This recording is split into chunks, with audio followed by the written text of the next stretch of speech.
Unveiling the paradox, how discomfort fuels healing, self love, and age authenticity. Welcome to the Black CEO podcast. I'm your host, and today we're embarking on a journey that will challenge everything you thought you knew about personal growth and societal progress. We're diving deep into the counterintuitive truths of healing, self love, and age authenticity, concepts that, when properly understood, have the power to revolutionize our lives and reshape our world. Before we begin, I want to acknowledge the incredible individual who inspired today's talk. I recently had the privilege of interviewing Courtney Clark, a visionary thinker whose insights are set to transform the landscape of personal development. Courtney is not just a published author, life coach, tax consultant, and insurance agent. She's a catalyst for change, a beacon of hope in a world hungry for authentic growth. With degrees in psychology and nearly 2 decades of experience in mental health, Courtney brings a unique perspective that challenges our most fundamental assumptions about what it means to heal, to love ourselves, and to embrace our age. Courtney's work isn't just about personal improvement, it's about sparking a revolution in how we approach life's challenges.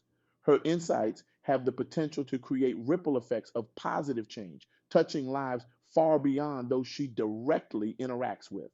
She's not just helping individuals, she's laying the groundwork for a more resilient, authentic, and empowered society. Now, you might be wondering, why focus on healing, self love, and age authenticity? In our fast paced, achievement oriented world, these concepts might seem soft or secondary, but I'm here to tell you that these ideas, when properly understood and applied, are the keys to unlocking unprecedented levels of success, fulfillment, and societal progress. Let's start with healing. We often think of healing as a process that follows injury or illness. It's reactive, right? Something bad happens and then when we heal. But what if this common understanding is holding us back from realizing our full potential? What if healing isn't just a response to trauma, but a proactive, ongoing process essential for personal growth and societal advancement? Consider this. Courtney shared a story about a client. Let's call her Sarah. Sarah came to Courtney feeling stuck in her career, constantly passed over for promotions despite her hard work. She thought she needed career coaching, but as they dug deeper, they discovered unresolved childhood trauma was affecting Sarah's self confidence and ability to assert herself at work. By addressing this underlying issue, by healing proactively rather than waiting for a crisis, Sarah not only improved her career prospects, but also her relationships and overall life satisfaction. This story challenges us to consider how many of us are carrying invisible wounds that are holding us back. How might our lives change if we approached healing as a continuous proactive process rather than a reactive one?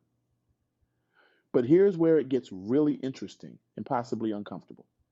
Courtney's perspective challenges us to consider that true healing often requires us to embrace discomfort. We typically associate healing with comfort, with feeling better. But what if the path to true healing sometimes leads us through discomfort? What if, by avoiding discomfort, we're actually hindering our own healing process?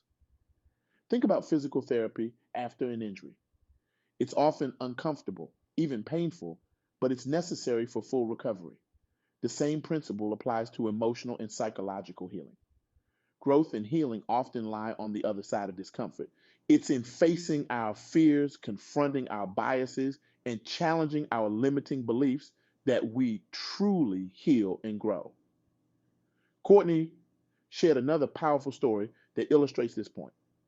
A client, let's call him Mike, came to her struggling with anger issues. The conventional approach would have been anger management techniques, ways to suppress or control the anger. But Courtney took a different approach. She encouraged Mike to lean into the discomfort of his anger to explore its roots. This process was incredibly uncomfortable for Mike. He had to confront painful memories and acknowledge parts of himself he'd rather ignore. But through this process, Mike didn't just manage his anger, he transformed it. He discovered that his anger was masking deep seated fear and insecurity. By facing these uncomfortable truths, Mike was able to truly heal, not just manage symptoms. This perspective turns our conventional understanding of healing on its head, doesn't it? It challenges us to ask, are we truly healing or are we just avoiding discomfort? How might our lives change if we were willing to embrace discomfort for the sake of genuine healing? Now, let's talk about self love. We're bombarded with messages about self-love in popular culture. Love yourself first, they say. You can't pour from an empty cup. These are lovely sentiments, but they might be oversimplifying a complex concept. What if true self-love isn't always about feeling good about ourselves? What if it sometimes involves making tough choices and facing hard truths? Courtney's insights suggest that genuine self love isn't just about positive affirmations and bubble baths. It's about making choices that are in our best interest, even when those choices are difficult. It's about holding ourselves accountable, setting boundaries, and sometimes it's about tough love. Let me share a story that illustrates this point. Courtney worked with a woman, let's call her Lisa, who was in a toxic relationship. Lisa claimed to practice self love. She treated herself to spa days, recited positive affirmations, and spent money on self care products, but she remained in a relationship that was slowly eroding her self esteem and happiness. True self love for Lisa didn't look like more bubble baths or positive affirmations. It looked like the difficult decision to leave a harmful relationship. It looked like facing the fear of being alone. It looked like the hard work of rebuilding her life and her sense of self. This story challenges us to reconsider our approach to self love. Instead of seeking constant comfort and validation, true self love might involve embracing challenges, accepting our flaws, and continuously striving for growth. It's not always easy, but it's deeply rewarding. Here's a thought provoking question. Could excessive focus on feeling good about ourselves actually hinder our growth and, paradoxically, our self love? What if true self love sometimes feels uncomfortable because it pushes us to grow beyond our comfort zones? And now let's delve into the concept of age authenticity. In a world obsessed with youth and anti aging, the idea of age authenticity might seem counterintuitive. But what if embracing our age rather than fighting it is the key to unlocking our full potential? Courtney's perspective on age authenticity is truly eye opening. She suggests that each stage of life brings unique strengths and opportunities. Instead of trying to cling to youth, what if we focused on maximizing the potential of our current age? Think about it. With age comes experience, wisdom, and a deeper understanding of ourselves and the world around us. By embracing our age, we can tap into these resources and use them to our advantage. But it goes beyond that. Age authenticity is about aligning our actions, goals, and self perception with our true age and life stage. Courtney shared a powerful story about a client. Let's call him Tom. Tom was a successful executive in his 50s who was desperately trying to maintain the image and lifestyle of his 30s. He was exhausting himself trying to keep up with younger colleagues, hiding his gray hair, and even lying about his age. The turning point came when Tom embraced his age authenticity. He stopped dyeing his hair and started leveraging his years of experience in his work. He found that clients respected his wisdom and younger colleagues sought his mentorship. By aligning his actions with his true age, Tom not only felt more fulfilled, but also became more successful in his career. Here's where it gets really interesting. What if age authenticity could actually make us more innovative, more adaptable, and more resilient? It sounds counterintuitive, doesn't it? We often associate these qualities with youth. But consider this. By fully embracing our current age and life stage, we free ourselves from the pressure to conform to expectations that may no longer serve us. This freedom allows us to think more creatively, to take risks we might not have considered before, and to leverage our unique life experiences in innovative ways. But embracing age authenticity isn't always easy. It requires us to challenge societal norms and our own ingrained beliefs about aging. It asks us to confront our fears about getting older and to find value in every stage of life. This can be uncomfortable, even scary at times. But remember what we said about healing and growth often lying on the other side of discomfort. Now, let's connect these three concepts: healing, self love, and age authenticity. At first glance, they might seem like separate ideas, but as we've explored them, a common thread emerges. Each of these concepts challenges us to embrace discomfort for the sake of growth. Each asks us to look beyond surface level understanding and dig deeper into what these ideas truly mean and how they can transform our lives. Imagine a world where we approach healing as a proactive, ongoing process rather than a reactive one. A world where self love is about growth and accountability rather than just feeling good. A world where we embrace our age instead of fighting it, leveraging the unique strengths of each life stage. Can you see how this shift in perspective could revolutionize not just our personal lives, but our society as a whole? But here's the real kicker. These concepts don't just apply to our personal lives. They have profound implications for our professional lives and for society at large. In the business world, for instance, imagine the impact of a proactive approach to organizational healing. What if companies focused on continuous improvement and addressing underlying issues rather than just putting out fires? Courtney shared a story about a company she consulted with that was struggling with high turnover and low morale. The leadership's initial instinct was to implement superficial perks, free lunches, casual Fridays, that sort of thing. But when they dug deeper, they discovered underlying issues of poor communication and lack of growth opportunities. By approaching these issues as opportunities for organizational healing, the company was able to transform its culture. They implemented transparent communication practices and created clear paths for career advancement. The result? Improved employee satisfaction, reduced turnover, and ultimately increased productivity and profitability. Or consider the implications of true self-love in leadership. Leaders who practice genuine self-love, including accountability and growth, are better equipped to lead others effectively. They're more resilient, more authentic, and better able to inspire and motivate their teams. Courtney worked with a CEO who was known for his tough, no-nonsense leadership style. He prided himself on his thick skin and ability to make hard decisions. But his team was disengaged and company growth had stagnated. Through their work together, this CEO realized that true self-love meant acknowledging his vulnerabilities and connecting more authentically with his team. As he embraced this new approach, he saw a transformation in his company culture and performance. And in terms of age authenticity, think about the potential for innovation and progress when we leverage the strengths of all age groups in our workforce. By valuing the unique contributions of each generation, we can create more dynamic, adaptable, and successful organizations.